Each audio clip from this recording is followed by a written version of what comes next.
Listen, now I don't know how the Joker got beat by a random clown prince of pain or why he has my name, but it turns out that Terrifier is the indie film of the year. It started off as an online short about my tocayo Art here, who then went on to become the first ever unrated movie to hit #1 at the box office. They got the shout out from Stephen King while audiences were puking on their way out. Call of Duty gave him his own personal skin, and then they had this clown ringing the bell at the NASDAQ.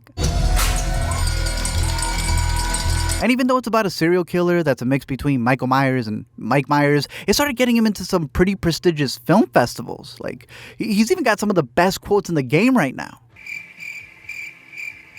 So I want to break down the timeline, all of the disgusting behind the scenes that come with it, and what the franchise is setting up for, since their whole goal has been to show you what other horrors are too scared to show. It can't be worse than the stuff we see on the internet every day. Jesus Christ, you're 10 years old. What do you watch on the internet? You know what? I don't want to know. So with a full spoiler warning and a warning, let me explain. So the story for Art the Clown begins in the short film The Ninth Circle, where he gets introduced as a minion for the devil, and then eventually gets his own short named Terrifier, where he continues to be a little devil. Eventually, both shorts were combined to create the anthology movie All Hallows Eve, so you can catch them all there, where a babysitter is watching over 2 kids on Halloween as one of them plays a VHS tape that he got while trick-or-treating. See, it's just a scary movie. Let's watch it. The first of the shorts is The Ninth Circle that sees a woman at a train station on Halloween who has to deal with...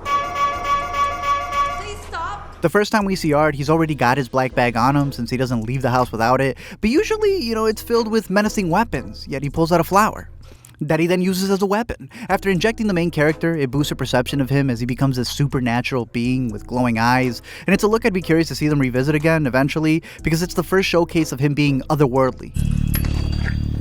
Who's there? She wakes up to find another group of women who've been there so long they've already given up trying to escape. But this bit kind of reminded me of the movie Split, which was kind of interesting since the actress who eventually plays Sienna was a body double for Anya Taylor-Joy in that one. So I became her body double. If she needed to close a door or like just do something with her hands, that was me. And I also did that for like the other 2 leads. Like there's a moment where James McAvoy is supposed to like have his knife at the other girl's stomach, and that's my stomach. There's like a close-up of my stomach, and it's supposed to be the other girl. They try to tell her that there's no way out when, out of nowhere, Elisa Sue attacks them, and it goes as far as cutting off one of the girl's arms, or a piece of cake. But then the sloth from the Goonies frees the main girl by accident, and she's able to run away until she gets tied up again. Now she wakes up with a witch literally stirring her kettle, a bunch of creepy figures that would keep your eyes wide shut, and the smiley face lady that slices open a pregnant belly for a cup of blood that they're gonna drink like it's wine. Hey yo, what the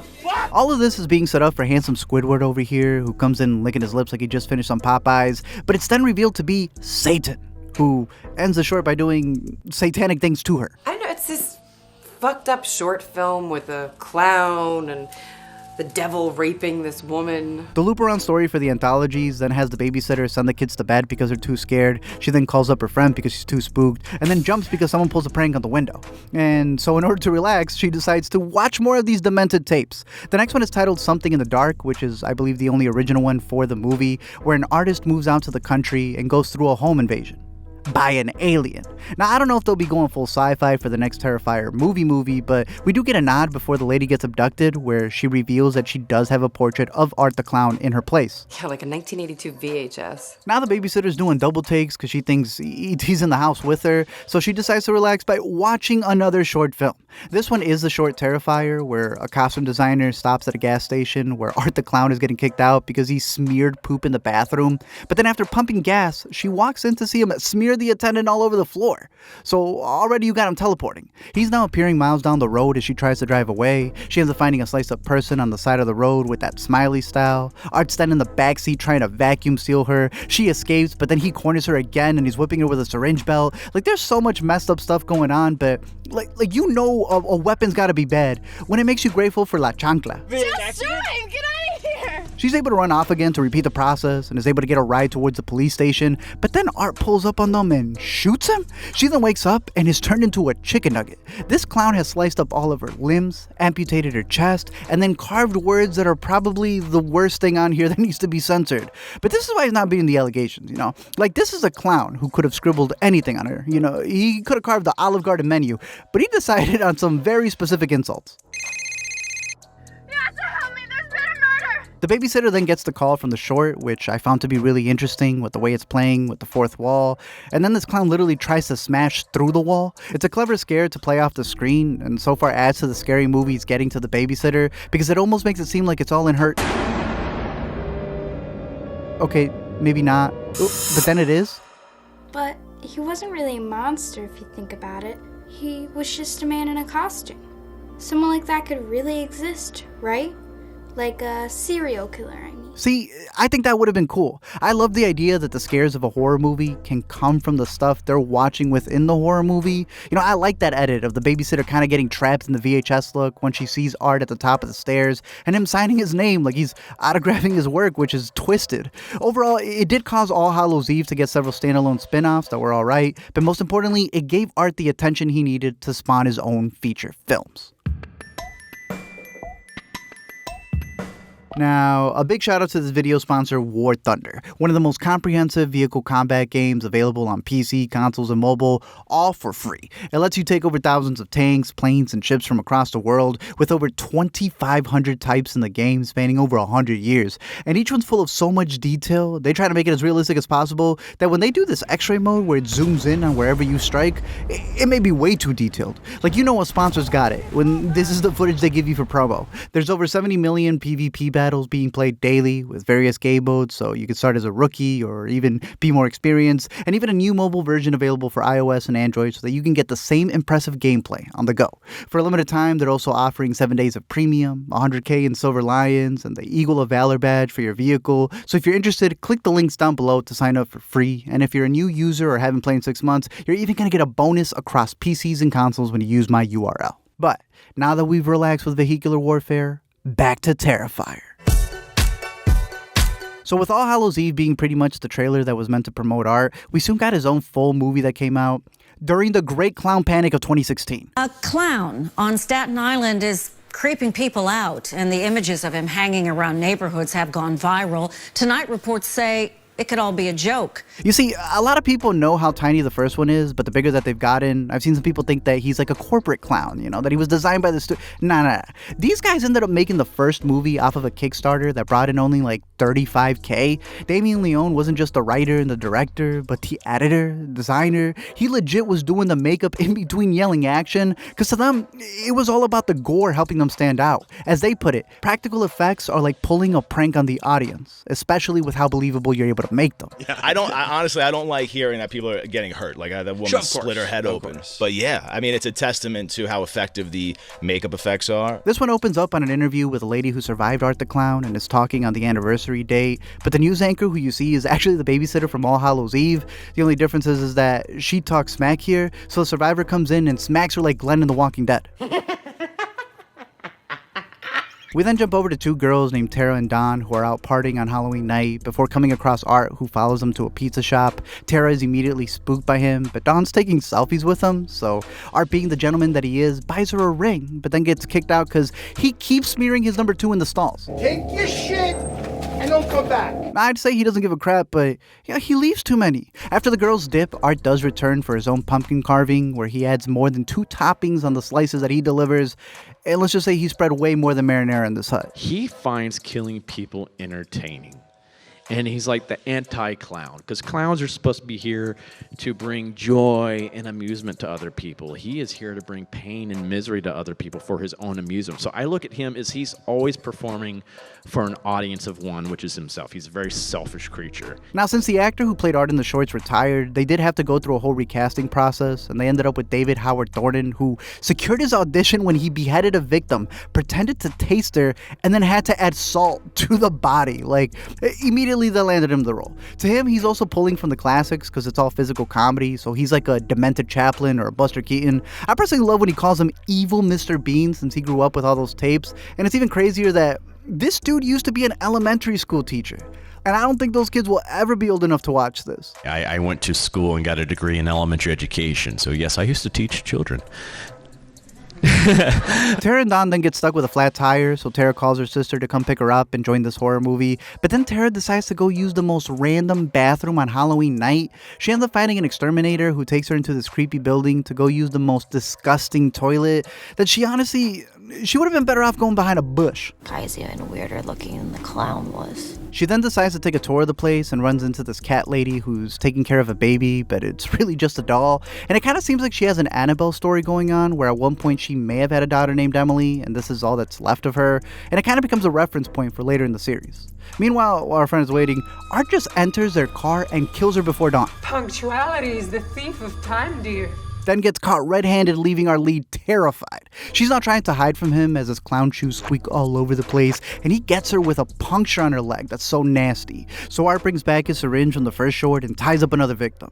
Now, this is what leads to what I consider the worst kill in all of Terrifier. Like, I know it's up for debate, but the first one put it on the map for a reason. See, this girl wakes up in a warehouse to her friend dangling upside down while Art fillets her down the middle, hot dog style. Like, having these guts spill on the budget they had was already crazy. Having Art get stuck 2/3 of the way down like he's in woodshop, this is one of the nastiest kills to see him smile to.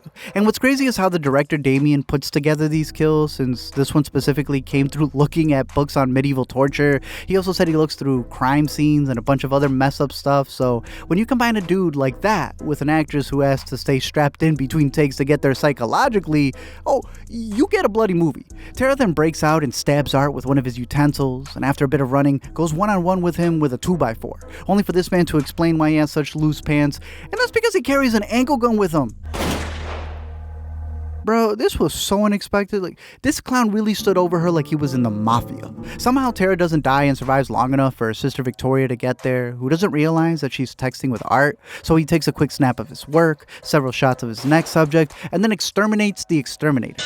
Art then kidnaps the cat lady's fake little girl in a scene that seems to tap into Art's backstory, where he gets cradled like a little baby. Have you ever felt a mother's touch? At this point, the next exterminator comes in, played by Michael Levy, who's not only made movies with the Terrifier team, but his company Fuzz on the Lens was the team responsible for making that clown craze go viral in real life. It could all be a publicity stunt, that the only 4 people who have photographic evidence of the clown are all linked to Fuzz on the Lens Productions, a movie production company. So even though he gets killed here, at least he could say he was ahead of it. It's also creepy that they filmed in an abandoned hospital where the tunnels were used to move or hide dead people. So even without the killer clown in there, it's pretty unsettling. It then starts to get super late in the movie as his sister Victoria walks around the place and eventually finds her sister's friend at the crack of dawn.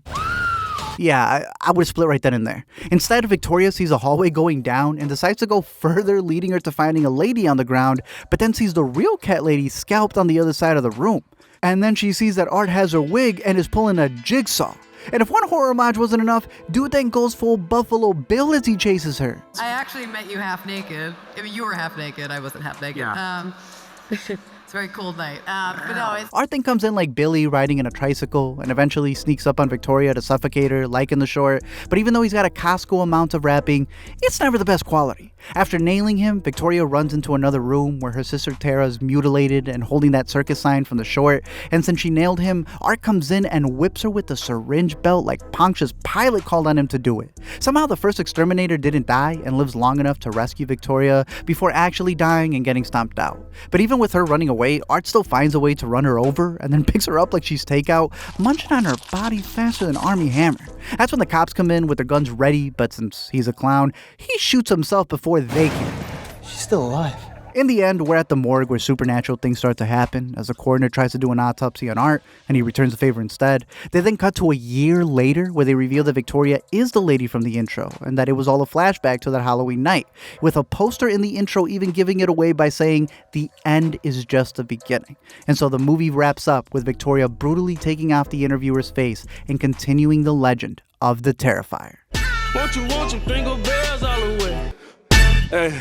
On your heels, gonna make that shake. Now, for the second, they partnered with some of the biggest horror outlets to help push the reports of the movie being bloody and disgusting. And just like the first, the beginning is the ending, because the ending's the beginning. We get to see Art do the autopsy on the coroner while he's still alive, picking through his brains, swapping out his eyeballs for himself, and of course, writing his name once he's done with his work. Is he a human in the first one? Yes. Okay, and when does it become supernatural?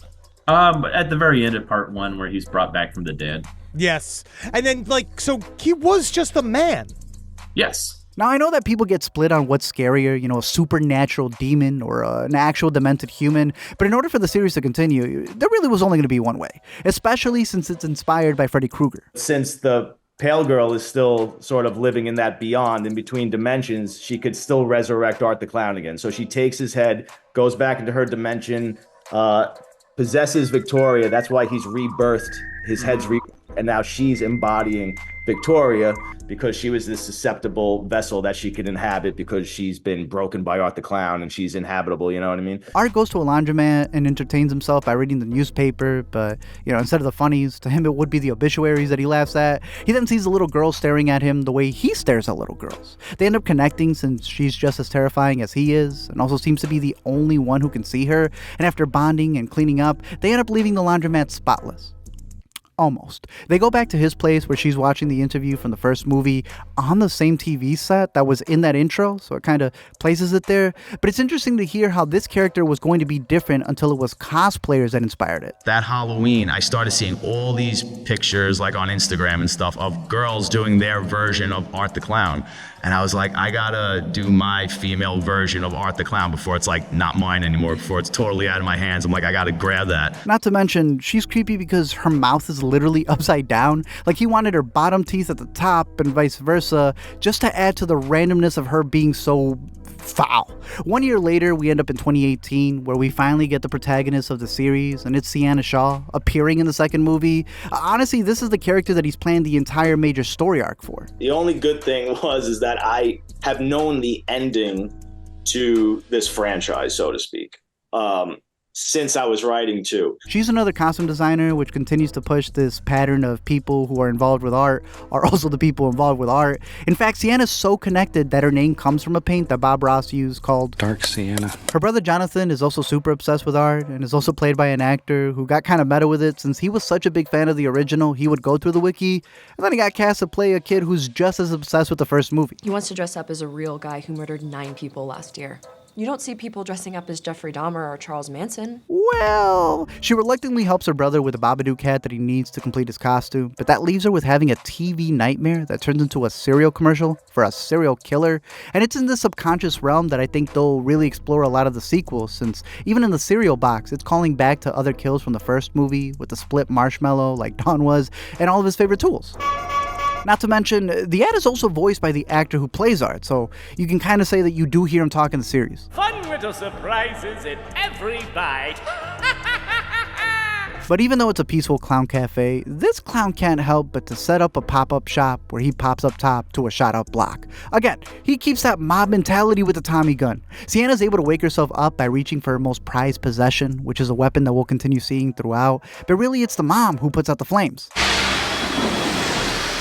The mom then blames her arts and crafts for starting the fires since it's a hobby she doesn't like since she connects it to her husband, and then has to deal with her son getting suspended the next day for playing with a dead animal at school. It just continues to get worse for her. We then see Sienna shop at a Spirit Halloween in order to get some discounts, and that's where she first sees Art in the real world, playing with glasses like he's in Pee-wee's Playhouse, and he's even nice to her because she forgets her bag at the register and he comes up with his. Are you serious right now? They end up not seeing eye to eye. Both siblings have now seen him and continue to feel haunted, with Jonathan even doing some research on past victims and looking up some history, with an article talking about a 10-year-old named Emily Crane who died at a carnival in a makeup trailer, something that seems to connect the cat lady from the first one as well as the pale girl from here, maybe even Art considering that her parents worked at the circus. Not to mention, there's also a neat West Torrance Easter egg here for the author, and I thought that was a nice play on some icons. Jonathan then goes through the dad's sketchbook that they've been looking for and brings up the sword that the dad gave Sienna, and also how he's kind of guessed the whole series, because when you look at his drawings, it kind of looks like it's showing her kill Satan from the 9 Circle short, which may be something for a future sequel. You know, Sienna, you are going to kill us one of these days. That said, while they're building up the lore, Art's adding to his bloody legacy by tricking for treats. He ends up breaking into Sienna's friend's house and shows us everything the first one didn't, because they go all out. And look, I know I said the first one was a worse kill, but on second watch, listen, I lied. This one is way bloodier. Like, he's slicing open her eye, he's trimming a little too much off the top, he's seasoning her up more than Laurie's, and even in a scene where he fillets someone more ways than Julia Child's can of chicken, he still finds a way to be goofy. Like, he walked out like his Tostinos just beeped. That said, there is a craft to all this nastiness, you know? Even a killer clown movie can flip an homage cinema, because really, he's just shouting out the classics in a Terrifier way, you know? He's got some nice diopter shots in there. He shouted out Argento for the Reds in the first one. He literally name-dropped Fellini's Spirit of the Dead for the little pale girl. Even for the kill itself, he said it came from a famous bedroom photo of Jack the Ripper and a victim that he had. The most famous serial killer since Jack the Ripper. It's historic. Allie's mom then returns to see her daughter, more chopped up than a fan cam, as Art gives out candy by using her head as a bowl. And to think this was all because she called him a mime. Art is a silent clown, and there's a difference between silent clowns and mimes. And the big difference is mimes do not use props. They pantomime everything, hence the name mimes. Silent clowns use props. And that's the difference. So that's why he is Art the Clown and not Art the Mime. And that is really why Allie died so badly, is because she called him a mime. Look, I get it, dude. The whole creepy silent mime gimmick, I mean, it's very effective. During this, Sienna's having some fourth wall breaking moments like the short did, where she hears the TV talking to her, but that leads to a flashback of her dad's drawings, a graphic artist who created a character for his daughter in order to defeat the comic villain Blaster Man. Now, whether he's a part of Art coming to life or he can just sense him through his art, that's still up and open. But we do learn that he ended up with a brain tumor that caused him to see things, and that's what led him to become abusive towards the end of his life, only for him to eventually die in a car crash. So not only are the kids still grieving and going through their own PTSD, but that theme of tumors and how an infection can spread starts to become one of the through lines, alongside all of the biblical references. Like there are these visions that she has of a fallen angel who's pounding away at metal while being chained up to a Virgin Mary statue that moves. Really creepy stuff. Check out the behind the scenes, it's weird. But the sword they keep showing serves two purposes. They say it can heal Sienna when she's holding it, and that it's the only thing that can kill Art the Clown. So when you consider that they end up naming the school that they go to after Percival from the Knights of the Round Table, it kind of sets up how he may be Art the Clown, but her sword makes her Queen Arthur. Seeing it on paper and seeing it on your daughter are two different things. You look like you're going to a strip club. Mom. That said, the mom was not playing with that costume. Like, it did not matter that her husband designed it. To her, it might as well have been the one from the short film. Either way, they make it her superhero outfit as she goes out to a Halloween party to do shots with her friends, but then immediately becomes the third wheel when this random guy comes in. And if that wasn't unexpected enough, she gets mollied by her own friend, so now she's got club confidence. Hi. Put Molly in your drink. Jonathan and his mama have a massive fight over the dad's sketches, which he thinks are the answer, while to her, they've been part of the problem. Ever since the dad left, she's been taking her meds with a glass of Merlot, but, it's one of those things where when you're finding your garage trash like this, how could you not? The mom then calls Sienna at the club in order to kill her vibe, and was really about to go get her before Art called shotgun. Jonathan then uses everything he's learned and walks towards this creepy black phone van where he sees the pale girl looking like Ninth Circle Art where her eyes are all glowing. But things get worse when he comes home to find his mom looking like a Demogorgon. Honestly, if that's not enough PTSD, then having a clown come at you with a syringe definitely is. Especially when you start learning the sick backstories to his weapons. My favorite weapon of his that we even bring into part 2 again is his cat o' nine tails flail, because it has all those blades on it, which is pretty sick enough. But one thing people don't realize, all the ropes on there, that's not rope. That's hair from his victims. After having a worse panic attack than the audience, Sienna makes an emergency exit and gets a call from the pale girl pretending to be her brother, which ends up being their go-to trick. I'm at the old carnival. Eric and Sean left me here. They decide to follow the directions and end up at a shutdown carnival where Sienna looks for her brother and gets a fake text name-dropping the Terrifier, which ends up being the carnival attraction. Meanwhile, her friends are back in the car bumping lines before Art marches in and yanks his Yankee, doodling with it all over the window. Damien was blowing into a tube to look like her face was bubbling from the acid, and the bubbling was condoms. And I was blown away by the just the innovativeness of having. So was Barbara.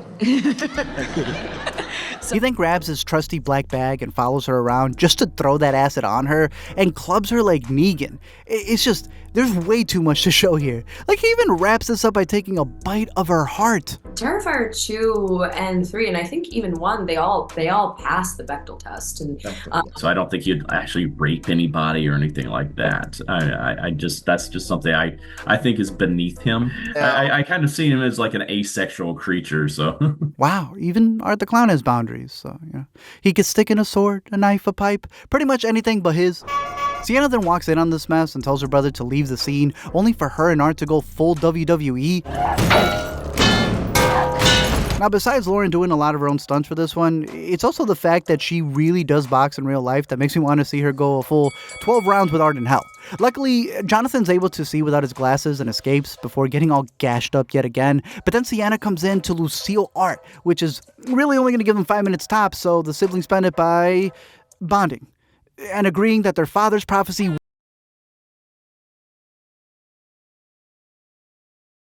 scenes weren't bad enough for Jonathan. Art then catches him with the syringe belt and turns him into Jim Caviezel. This moment was also in her vision, and that's when she comes in and takes the lashes for her brother and then turns them on Art.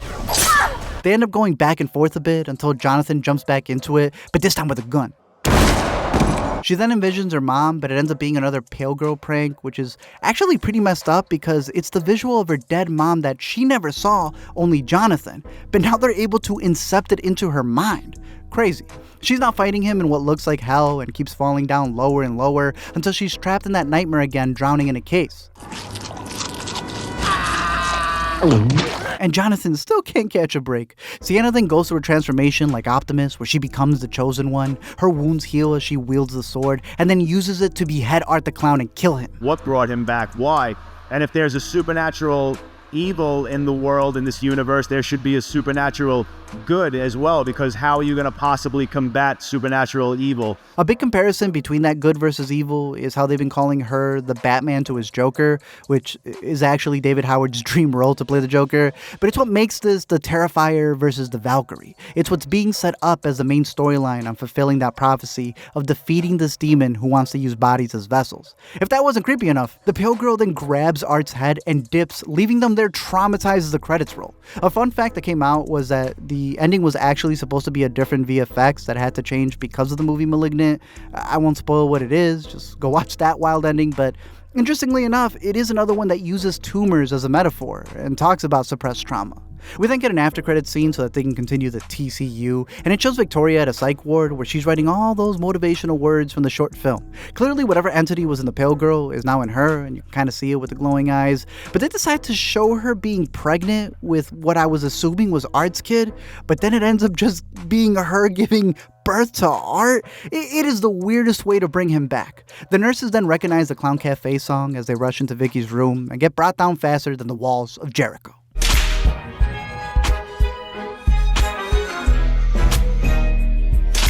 So Terrifier 2 ends up doing so well that they not only get a bigger budget for Terrifier 3, but it was so anticipated. They released promos for it a year early. Like, they hadn't even started writing the script. This clown became so iconic, they had him doing Spencer's commercials. He's got his own comic book. I mean, Pete Davidson even had to make a cameo in his show Bupkis. But the good thing is that whenever you get a bigger budget, that also means you get more stuff. And they finally got to shoot Anamorphic, which is what Halloween and a lot of the horror classics have done. I never even had the ability to dream I could shoot on Panavision lenses. Those lenses are more expensive than the budget of Terrifier 2. This time around, they were looking to homage Black Christmas by making it a red one. And right away, the intro starts with this cold open on a random family on Christmas Eve that gets really brutal. There's a little girl named Jules who keeps bothering her parents, and she hears something on the roof. And what's crazy is that while this scene was so hyped up as being gory, the first kill isn't even seen but heard. And it's actually what makes it nasty because she's hearing her brother get hit by postseason baseball in there. Art then gets to work and slices up the family, but just like the laundromat, it's nice enough to finish their cookies before they get stale and washes the dishes. The movie then does some time hopping and we go back 5 years to see the ending of T2 and how a cop enters the crime scene just for Art to kill him and wear his head, taking blackface way too far, man. It then jumps to the ward where we get to see the nurses added to the kill count and then see Art and Vicky take a train back home where a cosplayer takes a pic with them. You look so good. I mean, way better than mine. We go back to the present day and where we've jumped 5 years again because, Jonathan grew up faster than Walt. But while he's off at college, Sienna's getting picked up from a wellness center. She goes back with her uncle and aunt and connects with a little cousin Gabby who looks up to her. But this whole time she's feeling down because of her survivor's guilt. If you don't pass the rice, I'm not gonna leave. I'm dead. and you killed me. This one also brings in the true crime craze, since Jonathan's roommate has a girlfriend with a podcast who's completely and utterly obsessed with the murders. But really, they just want to have a special guest for the anniversary episode that's coming up. Because these two are so scummy, like they're even blaming the main characters for the bad stuff that's happened to them. If Jonathan Shaw hadn't testified on his sister's behalf, she'd probably be serving a life sentence right now. You shouldn't be saying that shit. We then hop over to the abandoned house again, where Art and Vicky just hibernated the way a lot of classic killers do when they chill until the next reboot. But we see these two demolition workers enter it and hear one of them try to scare his buddy by talking about an early 90s maniac who supposedly abducted a dozen kids and buried them in the basement. And then they end up finding Art in the attic. Now, I don't know if they're going to expand on that and make it a part of this clown's backstory, but what I do know is if I saw this during work hours, yeah, I'm switching to coding. You fucking with me? Of course I'm fucking with you. They both get brutally murdered as these two wake up, and that's still nowhere near the worst part of the scene, since they decided to actually have Victoria scalp herself and shove a rusty nail inside her so that she can get off. Yeah, I'm talking literal torture porn. Meanwhile, Art's got a new toy in this liquid nitrogen blaster that he uses on his new pets. Art, rat, same letters. Art decides to go out into town with it and runs into a bar Santa, who he gets around with by using the last dead guy's ID. I was totally channeling Will Ferrell's character from Elf during that, because I was like, Santa! It was like, Santa here? I know him. I know him. As expected, he ain't a great drinking buddy, and right away does a spit take on Santa's face and then pisses on his lap. So of course Art had to remind him that he may be a clown, but he's an American clown. He takes out the bar, the red suit, and then ties Santa up in order to hit him with more nitrous than a Yeezy party. And besides unbuilding a snowman, he also snatches up his beard so that he can be authentic. If Santa doesn't have a real beard, he's not a real Santa Claus.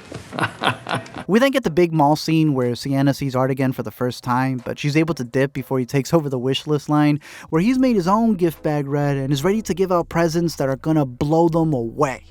But in all fairness, Corey should not have been snooping.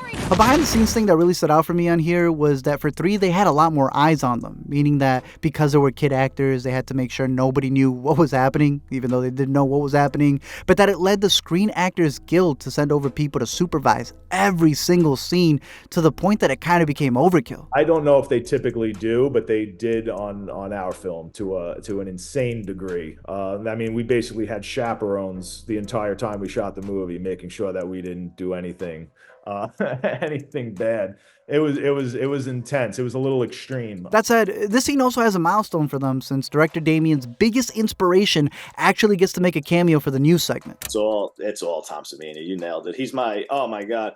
The way somebody would admire a sports athlete, or you name it, just like a rock star, like somebody they would have like on their wall, like that's Tom Savini. That's how much that guy influenced me, because I discovered his VHS tape called Scream Greats when I was a little kid, and it was the first time I ever saw what a makeup artist did, and that's when I knew I wanted to do that for the rest of my life. Close.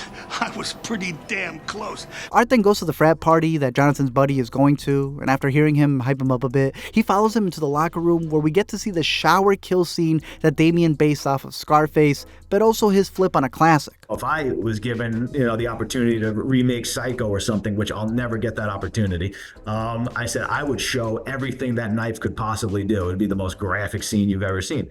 And now, since no one's going to let me remake Psycho, I'll just say, well, I'll make my own shower kill scene, and I'll make it as crazy as possible. And instead of a knife, I'll give Art a chainsaw. Instead of it being one person in the shower, I'll put 2 people in the shower. Now, maybe it's because it's been 3 movies back to back to back, but I was just chilling with this one. Of course, it's just as bloody to see him mutilate her while she's wearing her glasses, or, busting the guy's balls by starting up in his butt crack. But really, there's no chainsaw or blood angels that could compare to him actually leaving her alive so that she can become her own podcast story. What goes through your brain when he's close enough to you that you feel his breath on your body? What does he smell like? Sienna then has a flashback to her father where they show us the character he created for her and also how he has similar visions, continuing to add to this prophecy that she's meant to be the one to damn Art back to hell.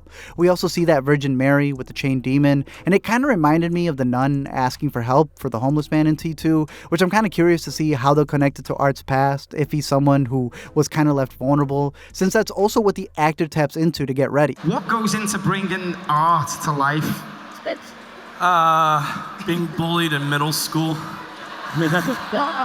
Yeah, a lot of angst built up over all those years. I get to finally get it out. I'm like, yeah, I just pretend it's all those people. You know, it's a weird balance for the series where like half the story is a comedy where Art's doing the bloodiest Three Stooges bits, but then the story will stop to show you the other half, which is siblings suffering through PTSD from the scenes you were just smiling at. It is a clash of wanting to build lore versus wanting to sell the kills. And for a movie that has so much slashing, look, to me, you can cut back on the runtime. I'm not saying you got to get rid of complete scenes, but trim a little off the top like Art would. One thing's for sure, though. I wish we had more time for him to write it, because even Damien himself said that he kept writing and finishing the script for T3 while filming. And, I wish he didn't have to, you know. I want to see what he can flesh out with more time. But, you know, when something's that hot, you do got to flip it because it makes sense. And in this case, it made millions. How would you feel if, God forbid, he attacked someone in our family and people celebrated him? That's basically what you're doing. Sienna then walks into the finale where she finds Art and Victoria downstairs nailing her uncle's body to the wall, and then they knock her out so that they could do that shot where she wakes up tied up. She then wakes up tied up and sees that her uncle's head is the tree topper. They've got his intestines as the reef, and they show what they call Gabby's head getting eaten by rats. And that leads to the worst kill in 3 easily. It turns out that it was inspired by a bit in American Psycho that didn't make it into the movie from the book. So Art decided, yeah, I'm gonna put it in here. Pretty much, they stuff a PVC pipe down the ant's throat and then toss all these rats in there as they amp the temperature up so that they would crawl and scratch their way out of her. Yeah, if that's not the most messed up thing to pull from, they end up coming up with another one when they're dealing with Sienna's crown of thorns. The same guy who designed the crown of thorns in Passion of the Christ designed the crown of thorns that we use in Terrifier 3. So I thought that was the coolest thing. They now have her wearing a crown while they've got on big steppers like K-Dot, but nothing's gonna be all right. Even with all that gore, the bops Art was giving Sienna still came off as the most painful part, especially because it reminded me of the mom in T2. Turns out Gabby's alive, and they have her walk in nonchalantly, like she doesn't fear the Walking Dead. But it's then revealed that the head getting gnawed at is actually her little big brother Jonathan. And at first, you know, I didn't believe it, but after some research, it's true. Spoiler alert. Yes, that character did in fact die. Yeah. And that's a very, I could tell already, very polarizing aspect of this film, especially the way it was executed. Pun intended, I guess. Damn. After everything in 2, he just became another part of the wiki. Victoria, or at least the demon that's in her, then starts saying her master plan, which is wanting to take over Sienna's body, and she even gives Terrifier a voice. But of course, like every cliche final villain speech, she listens to Sienna's final request, and that's to open up her Christmas present. And so Art picks it up for her, but then smashes her hands in so that we can, reach the 2-hour mark. Even though she was struggling to open up the box because her wrists are all broken, they're able to snap back into place as she reveals the sword and is able to gash him. Again, the rule is that as long as she has the sword, she's able to heal in record time. So they're able to continue fighting 1v1 as they go sword v chainsaw. But since her blood is more acidic than xenomorphs, Gabby ends up falling in the hole that's created in the living room, getting sucked into hell when she's not able to hold on, setting up Sienna to go into the underworld to rescue her in the follow-up. The movie then wraps up at a bus stop where a woman is reading the 9th Circle as a nice little Easter egg. The driver's just there so that he won't get fined, and Art hops on as he honks for another seat.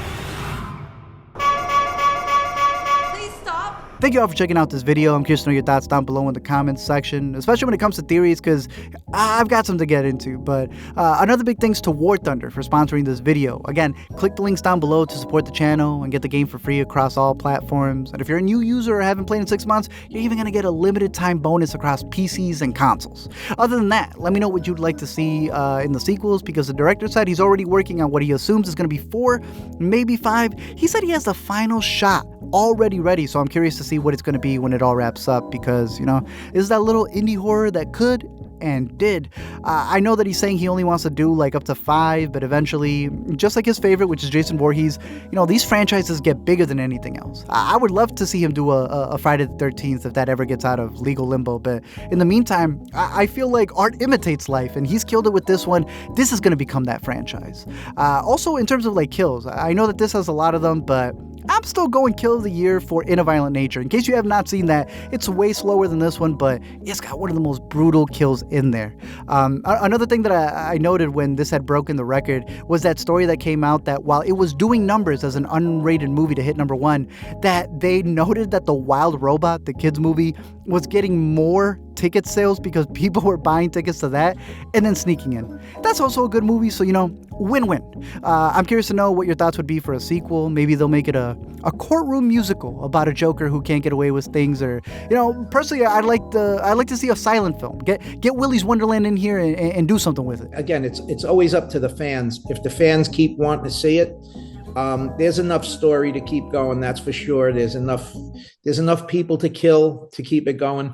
Some extra Terrifier secrets and behind the scenes to add here is that they're really anticipating a bit from Duck Soup. If you've seen that classic movie, they're trying to work on something to get in here for a sequel. David Howard also talked about an inspiration that I did not expect, which was his deaf aunt and the movements that she does and how that's really inspired a lot of the ad-libs that he's done. There is also a lot of ad-libs and even crazy CGI. The first movie with the cheap budget, that jack-o'-lantern was CGI. It is not real. When he flicks off the actress, that's improv, and they had to digitally remove her. Just weird stuff in the background that you end up noticing, I also found out that he had his own meat supplier, so they were able to make some of the most goriest scenes because he had beef, On top of that, they also had a VHS release for this one, which I think is another interesting note since a lot of movies that do throwbacks have been trying to do that. And then in terms of homages, I think the first Twilight episode that he brought up was 5 characters in search of an exit that had a clown. You can see some of the visual references there, but I would just recommend that episode because I was not expecting that ending. And then especially Tales from the Crypt, which inspired the creepy Santa from its first short story. That's a classic movie. I had not seen it. Finally got up to it with this one. Very good, and I can see the homages that he made there. But one of the final things to note is that usually when movies like this get really big, you end up wondering, what are they going to sell out? What are they going to do with it? And honestly, everything that I've heard from this team, the director, it's been really cool because they really embrace the fans, even when they're making Terrifier their own. Do they piss you off when you see unlicensed fan merch? It doesn't.